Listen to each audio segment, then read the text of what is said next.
नामस्मरणाने व्यक्तीमध्ये good hormone तयार होतात आणि याचे 500 रिसर्च पेपर त्यांनी पब्लिश केले आहे. हे गुगलवर आहे, म्हणजे एनीबडी कॅन व्हेरीफाय. त्याच्यामुळे नाम जप केला पाहिजे.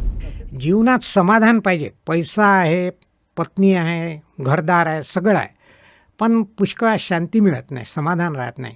हे समाधान नामस्मरणाने मिळते. म्हणजे पुण्यातल्या 30 माणसावर प्रयोग केला होता आणि केवळ 9 मिनटं विठ्ठलाचं नामस्मरण करा तर तुमचे हार्ट प्रॉब्लेम कमी होतात, असं त्यांनी नमूद केलं आहे वैज्ञानिकरित्या. म्हणजे भूमीवर जर बीज पडलं ते उलटं पडो की सीधं पडो, कालांतराने रोप येतेच त्याला.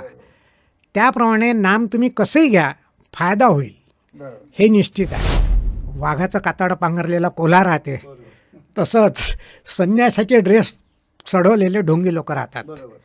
आणि मी तर पेपरात इतकंही वाचलं आहे की तुमच्या पगाराचा 10% भाग अमुक स्वामीला द्या, मगच ते तुमचं भलं करेल. ते हे अक्षरशः लूट आहे. अल्पवयात ज्ञानेश्वरी सांगितली, लिहिली नाही. माऊलीने ज्ञानेश्वरी श्रोत्यांना सांगितली. आणि आता सांगा, आपण जे काव्य करतो तर ते लिहून करतो.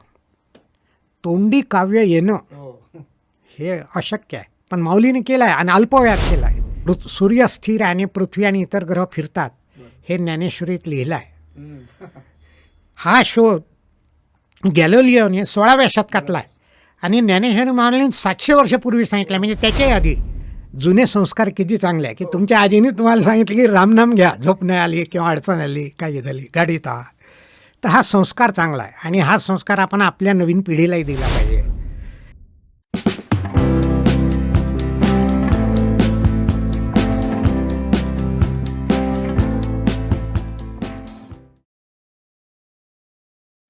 नमस्कार. फडणवीस हे नाव महाराष्ट्राला काही नवीन नाही आणि अनिल फडणवीस हे नाव आपल्या ग्रंथप्रेमी पॉडकास्टला काही नवीन नाही, कारण सरांचे याआधी पण 2-3 एपिसोड झालेले आहेत आणि प्रत्येक एपिसोडला प्रेक्षकांकडून खूप छान प्रतिसाद मिळालेला आहे. गोष्टीरूप हरिपाठ हे त्यांचं पुस्तक.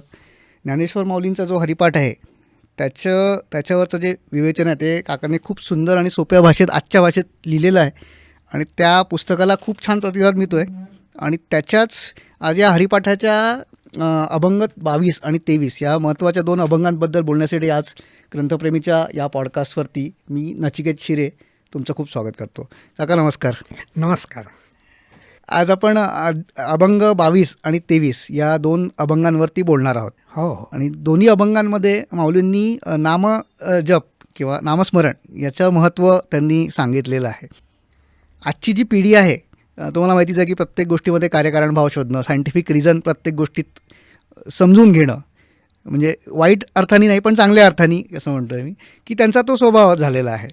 तर नामजपाबद्दल मला तुमच्याकडनं जाणून घ्यायचं आहे, कारण की आपण म्हणतो की ईश्वराकडे जाण्याचे 3 मार्ग असतात: कर्ममार्ग, योगमार्ग आणि भक्तिमार्ग. सो कर्ममार्गामध्ये कर्मकांड असतं, मुहूर्त असतात, बाकी सगळ्या गोष्टी असतात. योगामध्ये आसन असतात, रेचक असतात, अशा सगळ्या गोष्टी, प्रत्येकाचे नियम असतात काहीतरी. पण भक्तिमार्गामध्ये जेव्हा आपण नामस्मरणाचं बोलतो आहे त्याचे काही नियम नाही. तुम्ही तर म्हणता की कुठलंही नाम घेतलं तरी चालेल. मग जसं आपण मंत्रामध्ये म्हणतो की मंत्रामध्ये एक त्याचं स्पंदन असतात किंवा ते एका वेगळ्या नादात बोलले पाहिजे, असं नामस्मरणात असं काहीच नाही आहे. तर मग त्या नामस्मरणाचा आपल्याला खरोखर फायदा होतो का? निश्चितच होतो. आता पहिल्या प्रश्नाचा अर्धा भागाचा मी पहिले उत्तर देतो की तुम्ही म्हणाले की ईश्वराकडे जाण्याचे 3 मार्ग आहे, पण तसे 4 मार्ग आहे. बरं. पहिला आहे ज्ञान, दुसरा आहे कर्म, तिसरा आहे योग आणि चौथा आहे भक्ती. गीतेतही हे सांगितले आहे, ज्ञानेश्वरीत हे सांगितले आहे. तर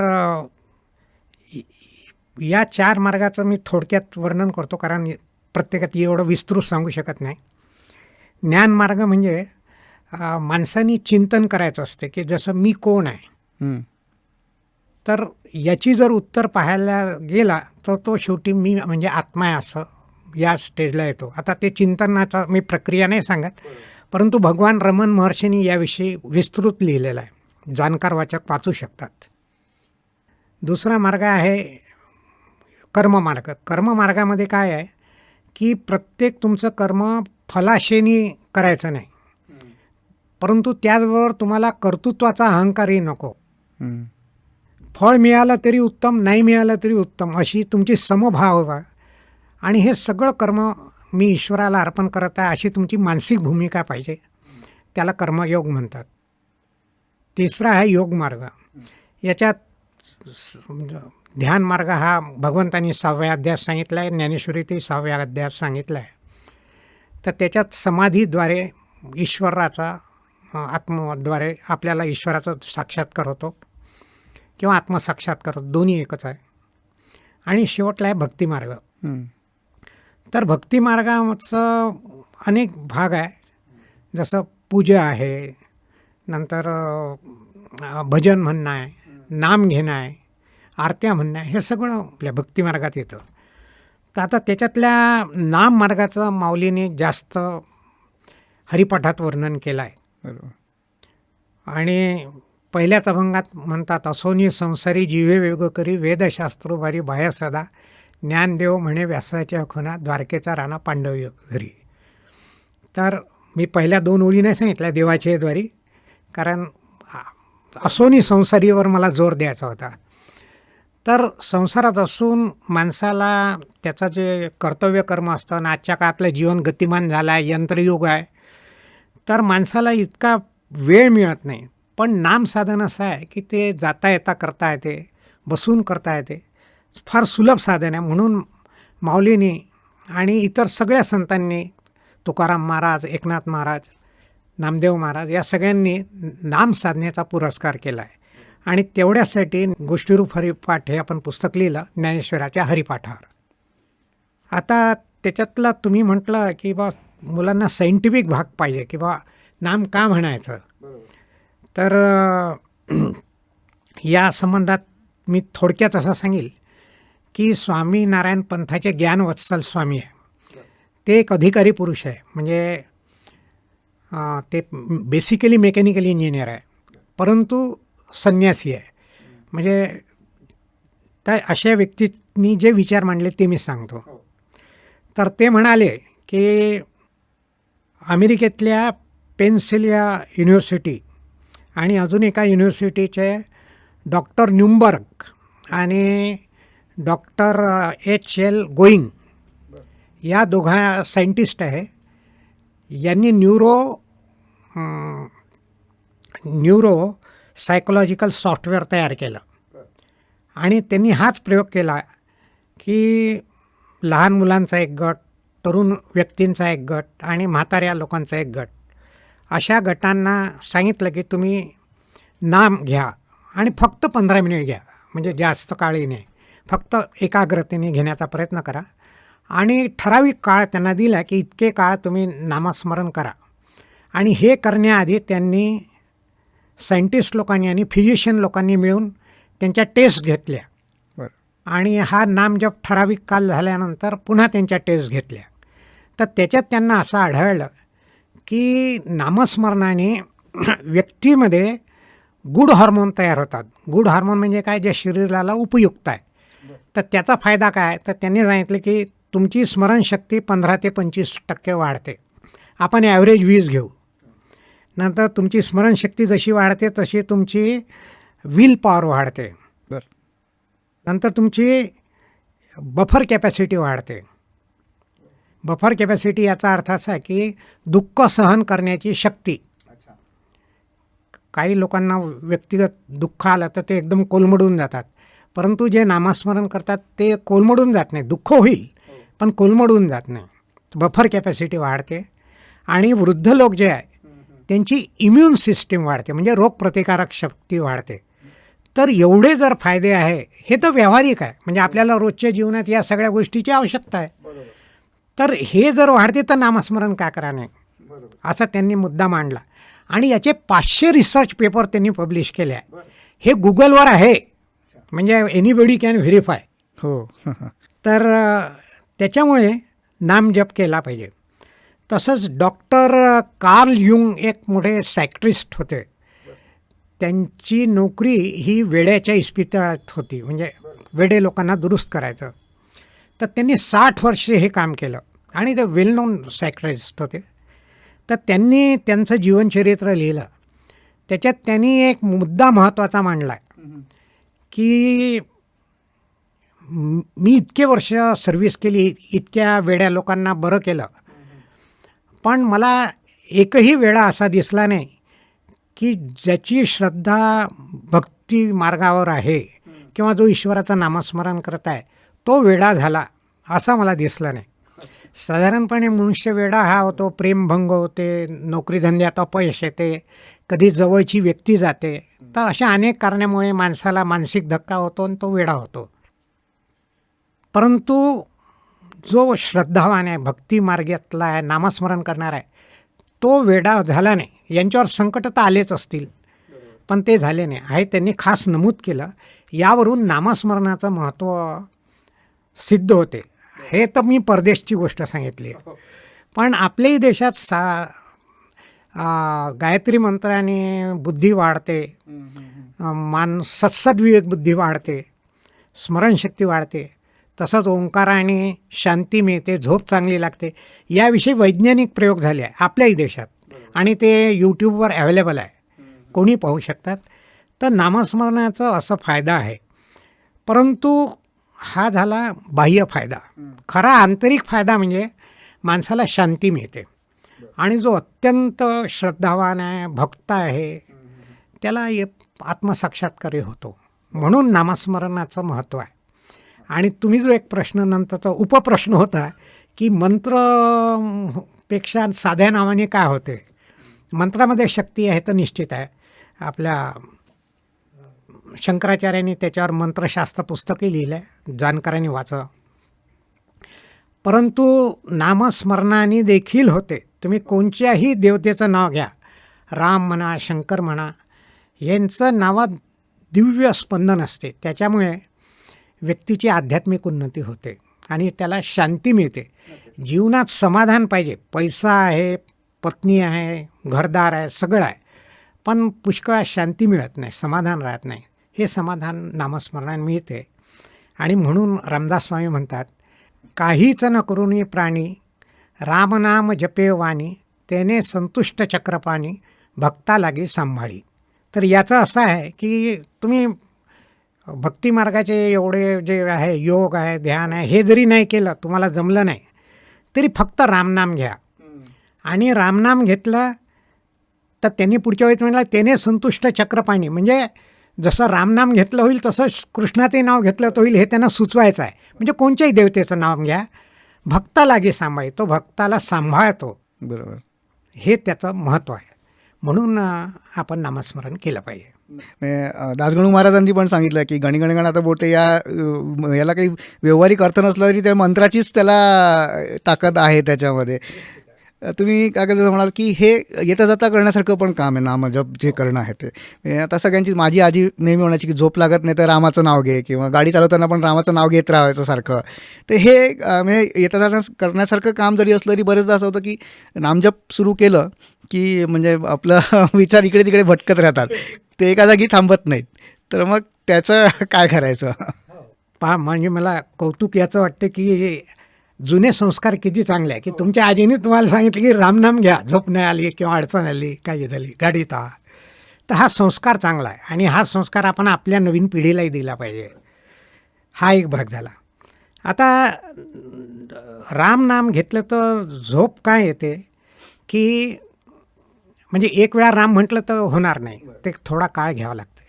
की तुमच्या मस्तिष्कमध्ये बीटा वेव्ज होतात आणि बीटा वेव्ज ह्या माणसाला काम डाऊन करतात, शांत करतात. इतकंच नव्हे तर त्या डोपामिन किंवा सिरोटिनिन हे गुड हार्मोन आहे, याला फील गुड हार्मोन म्हणतात, म्हणजे जे शरीराला उपयुक्त हार्मोन आहे. हे हार्मोन उत्पन्न होतात आणि त्यामुळे एक प्रकारची आनंद निर्मिती होते. आणि झोपेला साधारणपणे कारण काय असते की अशांत मन असते. जर शांत मन झाले तर झोप येईलच. म्हणून रामनामाचा फायदा. आता दुसरा, तुमच्या पुण्यात त्या वारीच्या वेळेला काही लोकांवर प्रयोग केले ते विठ्ठल विठ्ठल म्हणण्याचे, आणि ते यूट्यूबवर आलेही आहे, पेपरातही आलं आहे, मी पेपरात देखील वाचलं की विठ्ठल विठ्ठल म्हटल्याने हार्ट रेट, ब्लड प्रेशर हे कमी होते.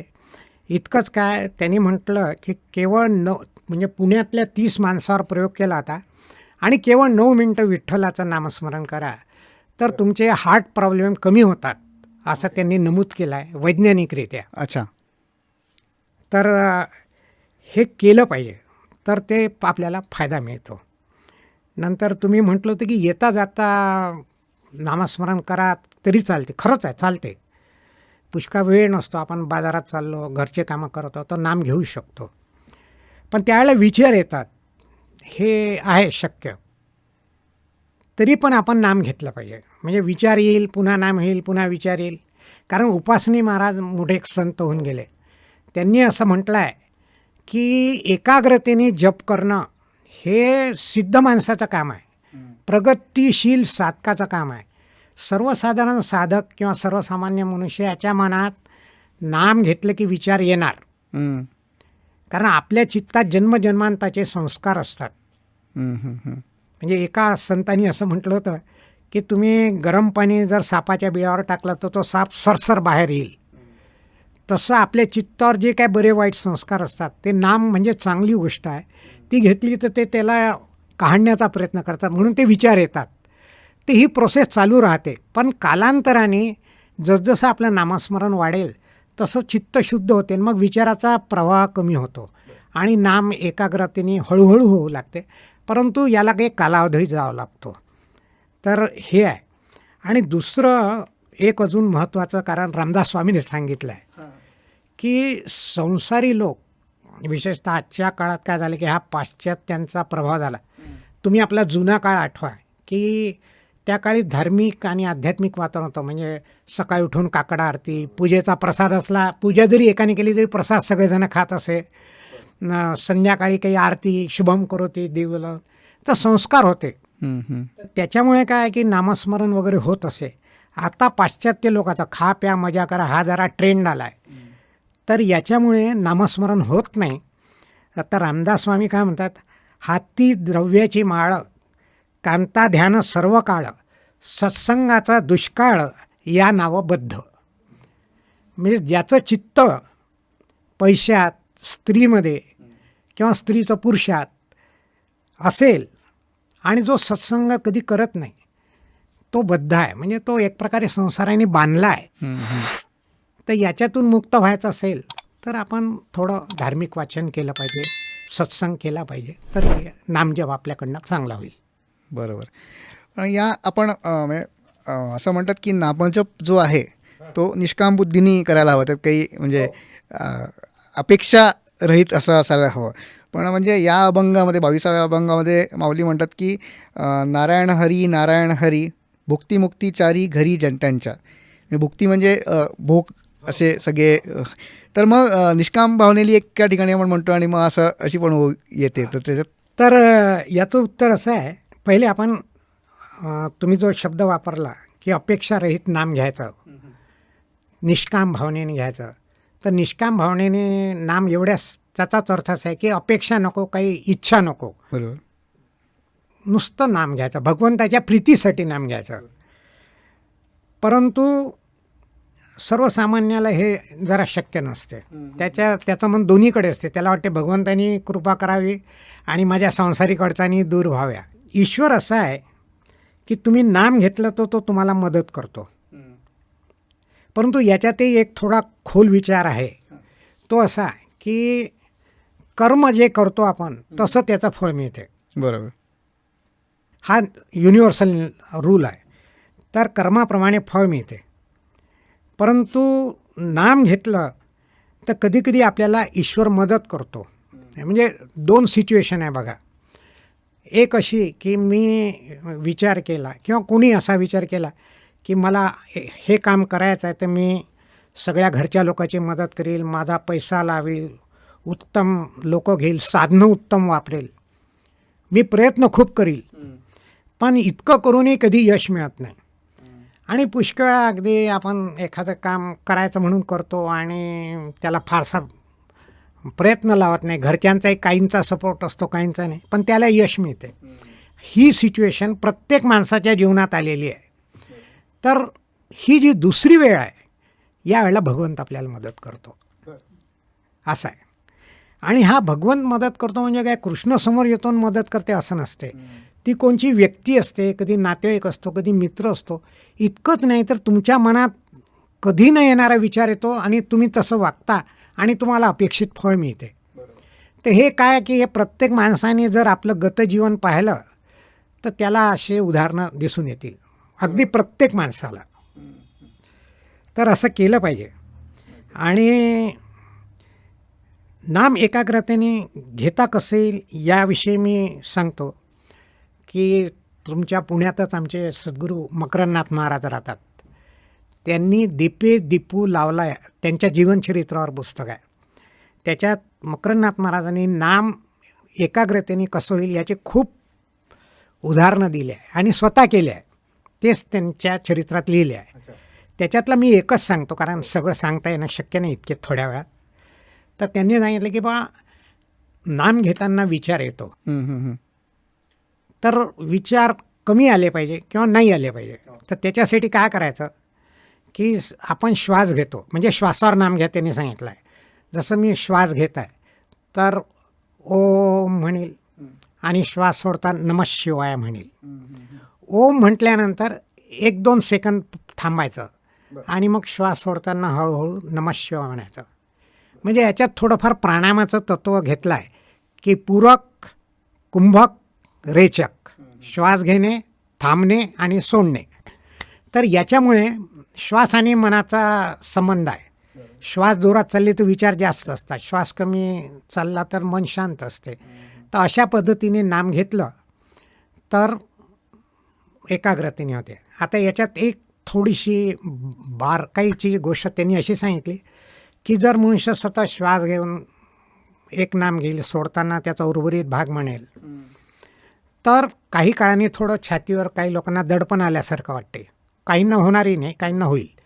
तर त्याच्यासाठी 5-6 श्वास नॉर्मल श्वास घ्यायचे आणि मी भगवंताशी एकरूप आहे हा भाव ठेवायचा आणि पुन्हा नामस्मरण त्याच पद्धतीने करायचं, श्वासावर घेणे आणि सोडणे. हे कोणचंही घेता येते. जसं मी सांगितलं ओम, मग सोडताना नमः शिवाय किंवा श्रीराम जय राम, सोडताना जय जय राम, असं कोणत्याही पद्धतीने घेता येईल. वा. तर आता नामाचं एक असं वैशिष्ट्य आहे की एकाग्रतेने घेतलं तर जास्त फायदा होतो, हे निश्चितच आहे. कामही एकाग्रतेने जे केलं ते चांगलं होते, परंतु विचार आले आणि थोडंफार नाम झालं तरी फायदा मिळतो. याच्यात एक तुलसीदासचा छान श्लोक आहे. तुलसी मेरे राम को रीज भजो या खीज, भोम पडे जामे उलटा सीधा बीज. म्हणजे तुलसीदास काय म्हणतात की ते राम भक्त आहे, तर ते म्हणते तुम्ही रामाचं भजन कसंही करा, जर म्हणजे भूमीवर जर बीज पडलं ते उलटं पडो की सीधं पडो, कालांतरेने रोप येतेच त्याला. त्याप्रमाणे नाम तुम्ही कसंही घ्या, फायदा होईल हे निश्चित आहे. त्याच्यामुळे नाम घेणं थांबवू नका, हे आपल्या सांसारिक लोकांनी लक्षात ठेवलं पाहिजे. मला एकाग्रता होत नाही म्हणून मी नाम घेणारच नाही, हा भाग नको. बरोबर. म्हणजे काहीच नसण्यापेक्षा थोडंफार जे काय होत असेल ते चांगलं. एक थोडं विषयांतर येईल काका, पण या ज्याच्यात तुम्ही दिलेलं आहे म्हणा की खऱ्या संतांची ओळख कशी पटवून घ्यायची. म्हणजे नुकतंच एक पुण्यातच एक घटना घडली की जिथे अगदी सुशिक्षित घरातल्या एका दाम्पत्याला अशा काही लोकांनी 14 कोटी रुपयांचा गंडा लावला की श्रद्धेचा त्यांचा बाजार हे करून. सो खऱ्या संतांना कसं ओळखायचं, हा याच्यावरती तुम्ही याच्यावर खूप छान भाष्य केलेलं आहे, त्याच्याबद्दल आम्हाला ऐकायला आवडेल. याच्यात असं आहे की हे कलियुग आहे आणि वाघाचं कातडं पांघरलेला कोल्हा राहते, तसंच संन्यासाचे ड्रेस चढवलेले ढोंगी लोक राहतात. बरोबर. आणि मी तर पेपरात इतकंही वाचलं आहे की तुमच्या पगाराचा 10% भाग अमुक स्वामीला द्या, मगच ते तुमचं भलं करेल. ते हे अक्षरशः लूट आहे आणि अशा लोकांकडे जाऊ पण नाही. बरोबर. कारण ते तुमचं शोषण करणारे लोक आहे. तर खरा संत जो ओळखायचा असला तर त्याचे काही निकष आहे. तर घड्याळ जसं 24 तास चालते तसे खरे संत सतत नामस्मरण करतात. अर्थात ते नामच करताना दिसणार नाही कदाचित काही वेळेला, कारण ते मानसिक असते, काही वेळेला मोठ्याने असते, वाचिक असते. दुसरं की वायू जसा सर्वांना एकसारखा आपला फायदा देतो, तसं संत लोक गरीब राव, श्रीमंत राव, उच्च राव, नीच राव, हं. पापी राव, पुण्यवान राव, ते सगळ्यांशी चांगल्या रीतीनेच वागतात. असं ते कधी करत नाही की हा पापी आहे तर मी याच्याशी चांगला वागणार नाही. ते समभाव ठेवतात. तुम्हाला माहीत आहे की मंबाजींनी किती तुकारामाला त्रास दिला, पण तुकारामांनी मंबाजीला चांगलंच म्हटलं आणि शेवटी मंबाजी सुधारला. आपल्याला तुकारामांची कथा माहीत आहे. तर असं असते. तसंच चिखलातलं कमळ असते, ते चिखलातून येते पण ते आकाशाला पाहते. तसंच संत हे सांसारिक भोग म्हणजे चिखल आहे एक प्रकारचा, याच्याकडे त्यांचं लक्ष नसते, तर त्यांचं लक्ष आकाशाकडे म्हणजे ईश्वराकडे असते. आणि एक उदाहरण द्यायचं तर आपल्या तुकाराम महाराजाचंच पुन्हा उदाहरण देतो की तुकाराम महाराज सतत विठ्ठलाचं नाम घेत असल्यामुळे त्यांच्या संसारासाठी पैसा त्यांना फार कमी मिळत असे आणि जिजाऊ त्यांना फार बोलत असे. आपल्याला माहीत आहे ती कथा. परंतु त्यांनी भगवंताला म्हटलं नाही की मला पैसे दे, मी तुझं नाम घेतो, माझा संसार चांगला झाला पाहिजे. परंतु त्यांनी छत्रपती शिवाजी महाराजांच्या रूपाने नजराणा पाठवला. त्या सुवर्ण मोहरा, त्या दागदागिने होते. परंतु नाम हेची आम्हा धन, असं तुकाराम महाराजांनी म्हणून तो नजराणा पाठवला. तर ते भोगाविषयी उदासीन असतात. कमळाचं उदाहरण दिलं. तसे संत असतात. आणि संतांची ही जरी उदाहरणं दिले तरी एक प्रायोगिक टेस्ट आहे, म्हणजे परीक्षा आहे ती अशी की जो खरा संत असतो ना, त्याच्या जो कोणी मनुष्य गेला आणि बसला तर तो शांत होतो. कारण संतामध्ये जी इतकी शांती भरली असते की त्याचे स्पंदनं त्या तुमच्यावर परिणाम करतात आणि तो शांत होतो. मी तुम्हाला एक उदाहरण देतो सत्य घटनेचं. पॉल ब्रंटन हा इंग्रज लेखक आहे, त्याचं पुढे मी एक उदाहरण सांगेलच. तो भारतात आला आणि त्याच्या मनात आध्यात्मिक प्रश्न होते म्हणून तो अनेक संतांना भेटला. त्याला त्याचं काही समाधान म्हणावं तेवढं झालं नाही. तर तो भगवान रमण महर्षीकडे गेला आणि रमण महर्षी त्यावेळेला ध्यानात होते. तर ते तिथं सगळे लोक डोळे मिटून बसले, तर हाही डोळे मिटून बसला. याच्या मनात सुरुवातीला बसला तर ते प्रश्न असे खदखदत होते की मी सगळे हे प्रश्न यांना विचारतो. पण काही काळाने तिथल्या वातावरणाचा परिणाम म्हणून ते इतके शांत झाले की त्याने प्रश्नही विचारायचे विसरले. आणि पुढे रमण महर्षीचा एवढा प्रभाव झाला की त्यांनी ते त्यांचे शिष्य झाले. तर ही संताची खरी आहे. आणि खरे संत तुमच्याकडनं कोणतीच अपेक्षा करत नाही. पैसा, अडका, मान, सन्मान काहीच त्यांची अपेक्षा नाही. त्यांची अपेक्षा असते की तुम्ही भगवंताची उपासना करा, बस. शिष्याचं कल्याण खरे संत पाहतात. आणि हेच आपण पाहायचं, जिथं पैसा अडका मागतात त्या संताजवळ जायचंच नाही. हे खूप छान की जिथे पैसा अडका मागितला जातो तिथून थोडंसं लांब राहायला हवं. शेवटच्या 2 ओवी ज्या आहेत या अभंगाच्या, त्याच्यात हरिविण जन्मतो नरकची पै जाणा, यमाचा पाहुणा प्राणी होय, आणि ज्ञानदेव पुसे निवृत्तीसी चाड, गगनाहुनी वाड नाम आहे. या दोन्ही ओव्यांमध्ये नामजपाची व्याप्ती किती मोठी आहे याच्याबद्दल माऊलींनी भाष्य केलेलं आहे. त्याच्याबद्दल काय सांगाल? ज्ञानदेव म्हणे निवृत्तीसी चाड, गगनाहुनी वाड नाम आहे. तर अर्थ काय आहे की गगन जसं विशाल आहे, अनंत आहे, तसं नामाचं सामर्थ्य अपार आहे. तर तुम्ही जर नाम केलं तर तुम्हाला त्या नाम सामर्थ्याचा प्रत्यय येईल. आणि ज्ञानेश्वर माऊली देखील स्वतः नाम घेते असं हरिपाठात अनेक अभंगात सांगितलं आहे. आणि पहिल्या अभंगातही म्हटलं आहे, देवाचे द्वारी उभा क्षण भरी तेने मुक्तिचारी साधी आल्या. त्याच्यातही देवाच्या द्वारी उभा राहण्याची शक्ती नामच देते. एकनाथ महाराज म्हणतात की नाम ब्रह्म येणे पुरती सकल काम, संसाराचा श्रम उरो नेदी रे. याचा अर्थ असा आहे की नाम हे ब्रह्म आहे. ब्रह्म म्हणजे ईश्वर. तर नाम जर केलं तर ईश्वरच तुमच्याजवळ आल्यासारखा असतो. आणि तुमचं संसारात तुम्हाला त्याचे काही श्रम पडत नाही. याचा अर्थ काम नाही करायचं असा नाही होत.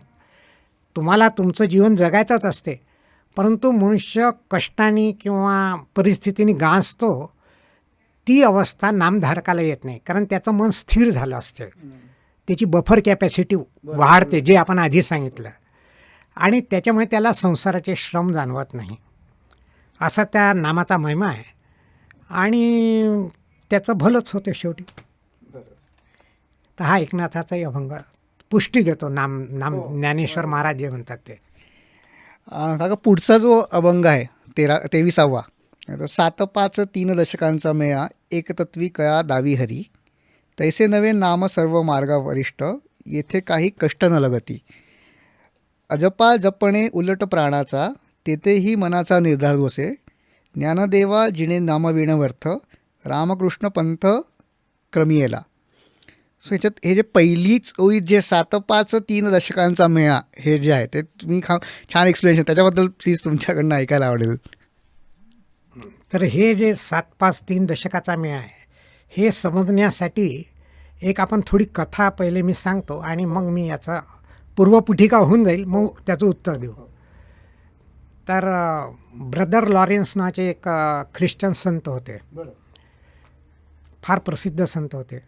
त्यांच्या जीवनातली घटना. त्यांचा जन्म अतिशय गरीब कुटुंबात झाला. बालपणी त्यांनी अतिशय गरिबी भोगली.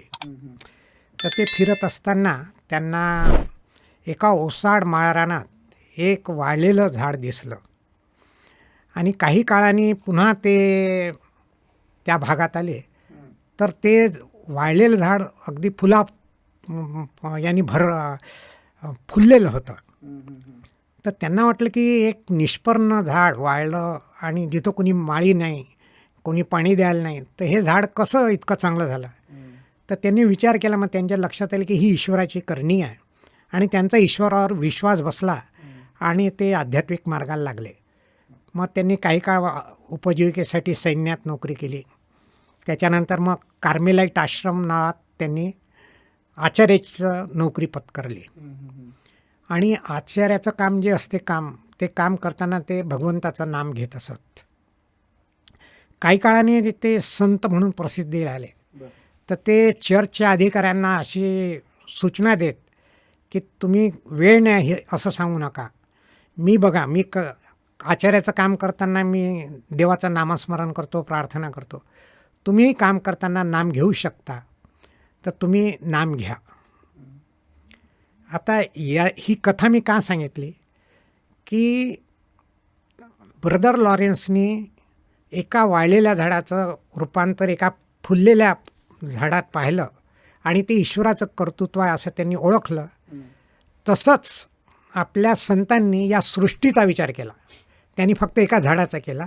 आपल्या संतांनी सगळ्या सृष्टीचा विचार केला आणि त्यांच्या असं लक्षात आलं की या सृष्टीची काही मूलतत्व आहे आणि या मूलतत्व तरी कशी आहे, तर ती कोणीतरी निर्माण केल्याशिवाय होऊ शकत नाही. ती कोणी केली त्याचा त्यांनी शोध घेतला आणि त्यांच्या असं लक्षात आलं की हे सगळं ईश्वरामुळे झालं आहे. म्हणून त्यांनी मग पुढे ईश्वराचा शोध घेतला. आता ते काय तत्व आहे ती त्यांनी माऊलीने या अभंगात सांगितलं आहे. 7-5 3 दशकाचा मेळा एकतत्वी कळा दावी हरी. आता 7 म्हणजे काय, तर 7 म्हणजे पंचप्राण आणि मन आणि बुद्धी. आता पंचप्राण काय, प्राण, अपान, व्यान, उदान आणि समान, हे पंचप्राण आणि मन आणि बुद्धी. तर हे 7 झाले. 7-5 5 म्हणजे पंचमहाभूते, पृथ्वी, आप म्हणजे पाणी, तेज, वायू आणि आकाश, हे सगळं आपल्याला माहीत आहे. 7-5 3 म्हणजे सत्व, रज, तम गुण. आणि दशक म्हणजे 5 ज्ञानेंद्रिय, 5 कर्मेंद्रिय. तर ज्ञानेंद्रिय काय आहे, डोळे, नाक, कान, जीभ, त्वचा. तर ही ज्ञानेंद्रिय. आता जिभेने काय ज्ञानेंद्रियाचं काम, रसस्वाद घेणे. कर्मेंद्रिय काय, हात, पाय, उदर, आपला शीश्ना आणि मूत्रमार्ग आणि पुन्हा जीभ आहे. तर ही जीभ काय करते, बोलण्याचं काम करते. म्हणजे जीभ ही कर्मेंद्रियाचंही काम करते आणि ज्ञानेंद्रियाचं काम. तर असे हे दश झाले. तर 7-5 3 दश म्हणजे 7 आणि 5 12 आणि 3 15 आणि 10 25. या 25 तत्वांनी ही सृष्टी बनली आहे असं माऊली म्हणते. आणि तुम्ही अनुभव घ्या की हीच सगळीकडे असतात. पण ही कोणी केली, एकतत्वी कळा दावी हरी. ते हे जे याचं कळा म्हणजे कला, ही सगळी ईश्वराची कला आहे म्हणा किंवा कर्तृत्व आहे म्हणा, हे सगळं ईश्वरामुळे झालं आहे असं माऊली म्हणते. बरोबर. यात पुढचं म्हणजे अजपा जप याच्याबद्दल पण त्यांनी म्हटलं, त्याचा काय अर्थ होतो? हा, अजपा जप म्हणजे आपल्याला जप माहीत आहे. आपला जप एक तर वाचिक असतो नाही तर मानसिक असतो. बरोबर. हे दोन जप आपल्याला माहीत आहे. अजपा जप म्हणजे का, की श्वासावर होणारा जप. तर श्वास घेताना सो असा आवाज येतो आणि सोडताना हम असा आवाज येतो. आता मनात प्रश्न येईल की आपण 24 तास श्वास घेतो ना, आपल्याला तर ऐकू येत नाही.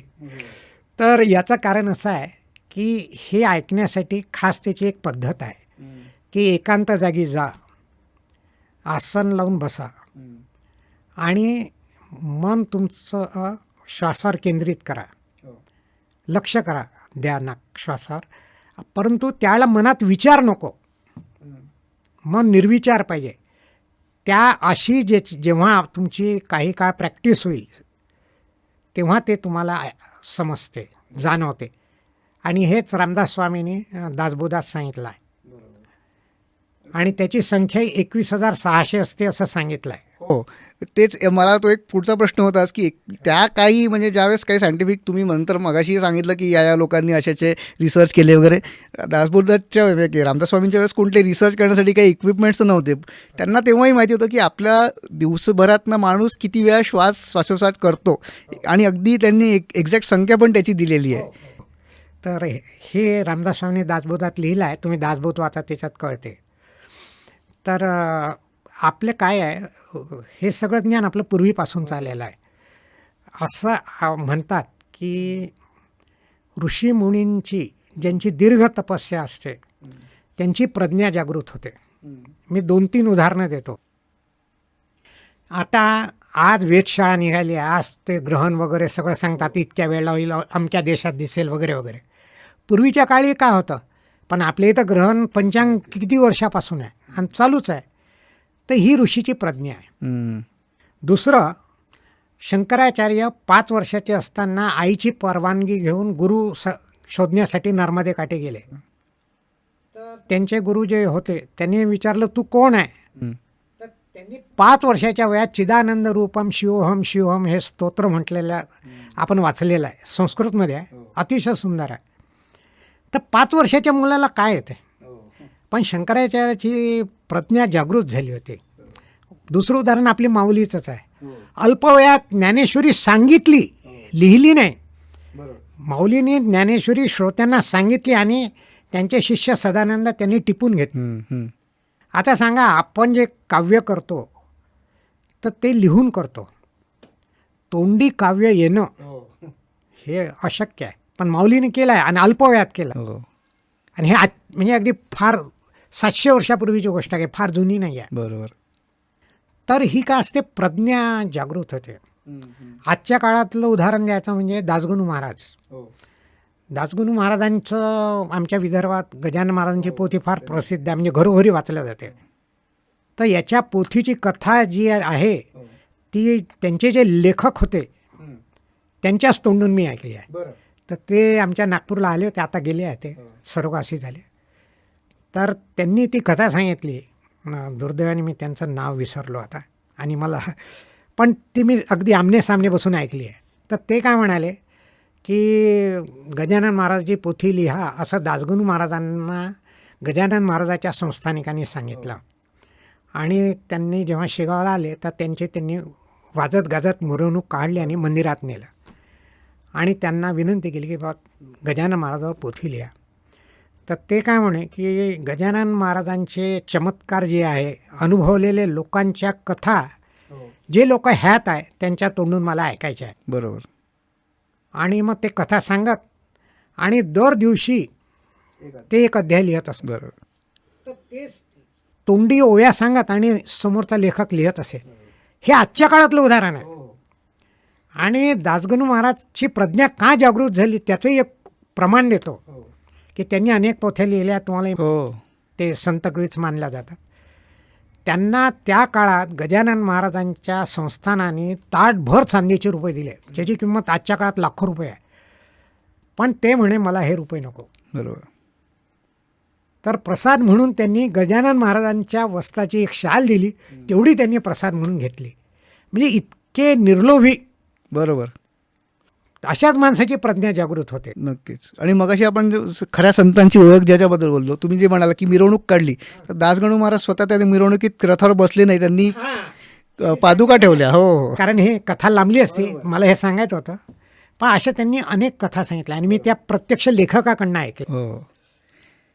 दुसरं उदाहरण की ज्ञानेश्वरीत सूर्य स्थिर आणि पृथ्वी आणि इतर ग्रह फिरतात, हे ज्ञानेश्वरीत लिहिलं आहे. हम्म. आणि हा शोध गॅलिलिओने 16व्या शतकातला आहे आणि ज्ञानेश्वरी महाराजांनी 700 वर्षापूर्वी सांगितलं, म्हणजे त्याच्याही आधी ज्ञानेश्वरीत लिहिलं आहे. त्याची ओवी मी वाचून दाखवतो. उदय अस्ताचे प्रमाणे जैसे न चालता सूर्याचे चालणे, तैसे कर्मीचं असता नैष्कर्म्यत्व जाणे. बरं. हा उल्लेख आहे. आणि ज्ञानेश्वरीत असे अनेक विज्ञानाचे उल्लेख आहे. अणुरेणू हे शब्द आहेत. हो, मुद्दा काढला म्हणून सांगतो की अणूची कल्पना ही 400-500 वर्षापूर्वीची आहे, परंतु कणाद ऋषींनी अणू ही संकल्पना कितीतरी आधी सांगितलेली आहे. तर असे आपल्या ऋषींची प्रज्ञा जागृत असल्यामुळे त्यांनी लिहिलं आहे. फक्त त्या काळात हे लक्षात घेण्यासारख्या वेधशाळा नव्हत्या, यंत्र नव्हते, काहीच साधन नव्हते. त्यांनी केवळ आपल्या बुद्धिमत्तेच्या भरोशावर हे सगळं सांगितलं आहे. बरोबर. आणि अशा सगळ्या लोकांनी आपल्यासाठी सांगितलं की नामजप तुम्ही करा, बाकीच्या गोष्टी तुम्हाला जमत नसतील तर. त्याच्यामुळे नामजपाचा जे महत्त्व आहे ते परत एकदा स्पष्ट होतं. एक उदाहरण अजून एक सांगायचं राहिलं ज्ञानेश्वरीतलं, जे महत्त्वाचं आहे की पुरुषाच्या वीर्यातले शुक्रजंतू, स्त्रियाच्या बीजांडातल्या शोणित पेशी या 400 वर्षापूर्वी उच्चतम मायक्रोस्कोप खाली पाहिल्या आणि शास्त्रज्ञांनी सांगितल्या, परंतु त्याचा उल्लेख ज्ञानेश्वरीत आहे. म्हणजे हे किती आश्चर्य आहे. तर अशा अनेक विज्ञानाच्या कथा ज्ञानेश्वरीत, त्या एकत्र कधी पुढे मागे नक्की त्याच्यावर एक वेगळा एपिसोड होईल. या अभंगाच्या शेवटच्या ओळीकडे आपण समजा येतो. तर ज्ञानदेव जिने नामवीणा वर्त, रामकृष्ण पंथ कर्मियेला. तर हा रामकृष्ण पंथ जो आहे तो नेमका काय आहे, त्याच्याबद्दल आजही आपण बोलतो.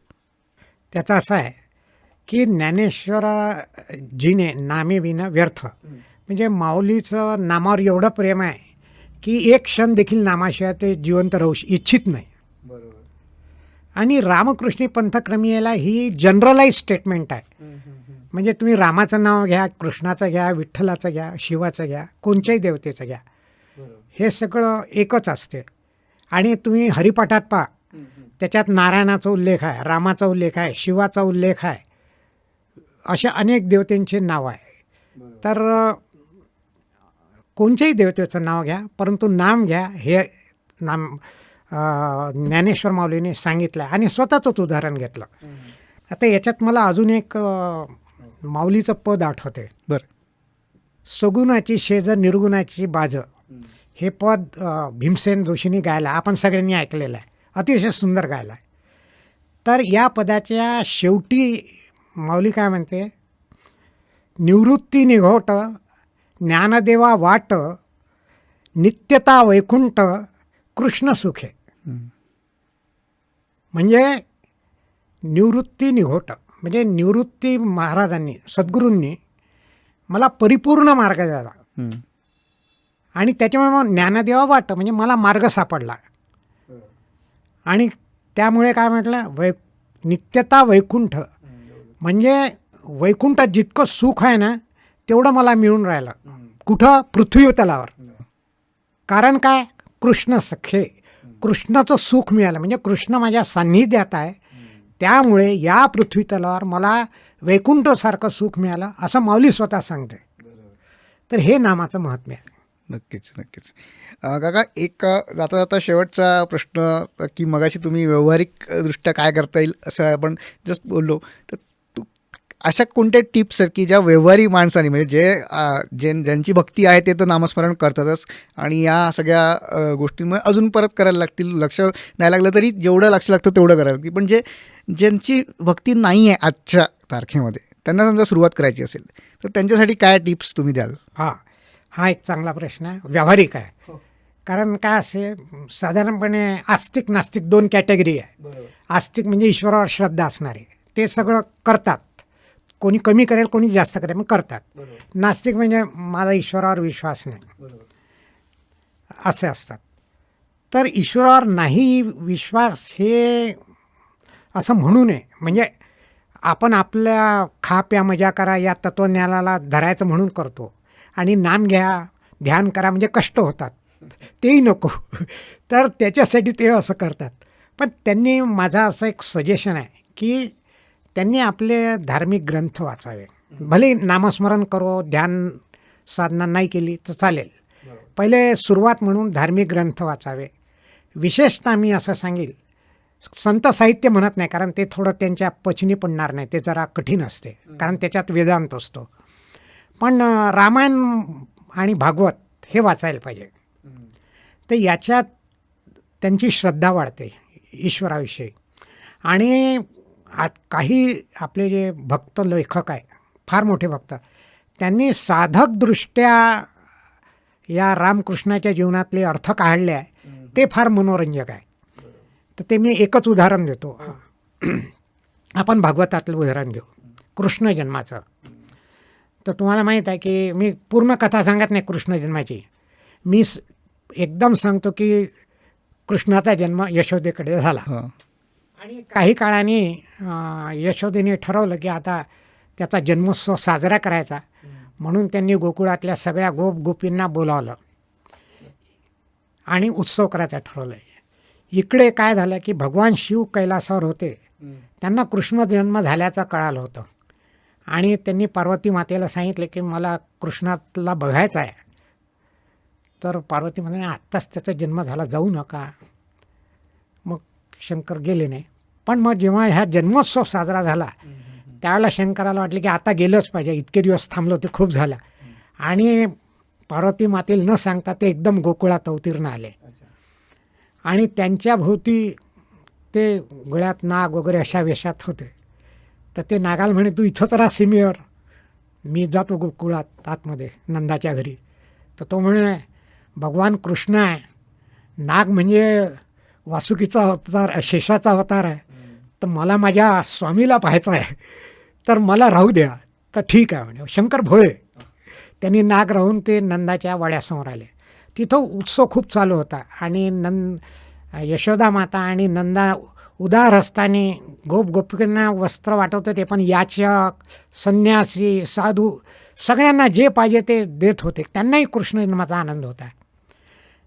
तर शंकराकडे पाहून एक गोपिका आली आणि मिष्टांना दिलं, ताट मिष्टांनाने भरलं. तर शंकर म्हणाले मला नको. मग ती वापस गेली. मग यशोदा माता म्हणे का ताट वापस आणलं? नाही म्हणे, ते म्हणाले मला नको. असं कर म्हणे, तू रत्नमाणकेचं ताट घेऊन जा. मग ती गोपी गेली. शंकर म्हणे मला नको. मग तिला वाटलं की यांना काय पाहिजे. मग तिने म्हटलं तुम्हाला काय पाहिजे महाराज? तिने तो ओळखलं नाही की हे शंकर आहे. तर ते म्हणे मला बाळकृष्णाला पाहायचं आहे. आता ते गळ्यात साप बीप पाहून ती आधीच घाबरली होती. तर तिने सांगितलं यशोदा मातेला की ते म्हणतात की बाळकृष्णाला पाहायचं आहे, पण त्यांच्या गळ्यात साप आहे. आता यशोदा माता तर आईच आहे, कोणच्या आईला वाटेल की आपलं बाळ अशा साधूला दाखवा. तर तिने लक्ष नाही दिलं. आता इकडे शंकराने म्हटलं मनात, कृष्णा मी तुझ्या दर्शनासाठी आलो आहे, इतका वेळ बसलो आणि मला तू दर्शन देत नाही. तर शंकराची भावना कृष्णाजवळ पोहोचली, कारण ते भगवान आहे. आणि त्यांनी रडायला सुरुवात केली, खूप जोरजोरात रडायला लागले. मग तिथल्या दासदासींना कळालं नाही का रडायला. मग काहींनी सांगितलं दृष्ट काढा. दृष्ट काढली तरी रडणं थांबे नाही. मग काही जुन्या जाणत्या गोपी होत्या, त्यांनी औषध दिले बालकांचे, तरी कृष्णाचं रडणं थांबत नव्हतं. मग एक म्हणे की दासी की ते बाहेर साधू आले आणि तुम्ही त्यांना दाखवलं असेल म्हणून हा रडत असेल. आणि कृष्णाचं रडणं थांबत नव्हतं. शेवटी यशोदा माताने त्याचं रडणं थांबण्यासाठी आपल्या हातात घेतलं आणि दरवाजाजवळ आली आणि शंकराजवळ गेली आणि दुरूनच म्हणाली की महाराज हे बाळाला आणलं. नाही म्हणे माझ्या मांडीवर द्या. तेव्हा कृष्ण रडायचा थांबला होता. मग तिला वाटलं की हा खरंच आहे, यांच्यामुळे रडणं थांबलं.